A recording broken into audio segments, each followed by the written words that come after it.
55-year-old Therese Brown began losing her hair 6 years ago. I know it's difficult, I'm sure, for men to lose their hair, but for a woman it's really devastating. Therese wore a wig the last few years, but she still felt self-conscious. Last month, she decided to make a change with hair restoration surgery. It's like brand new hair that starts growing, and my hair will just thicken over time.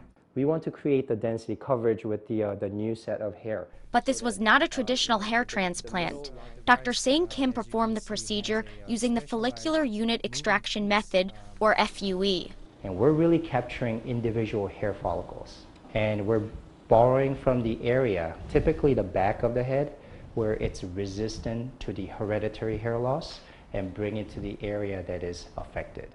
In the past, surgeons would remove a strip of the patient's scalp and use manual instruments to harvest the hair follicles.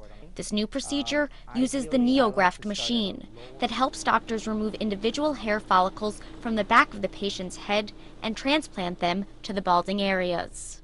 In simplest terms, Dr. Kim says this NeoGraft machine allows him to perform the safest and most efficient hair transplant that's also minimally invasive to the patient. The patients used to fear about is potentially a linear scar at the back of the head where the strip was harvested. You don't have that risk because we're not making any incisions. Dr. Kim says your hair will go through a shock phase for a few months, but then it will start growing, and it will keep growing. He says it takes about 1 full year for the patient to see complete results.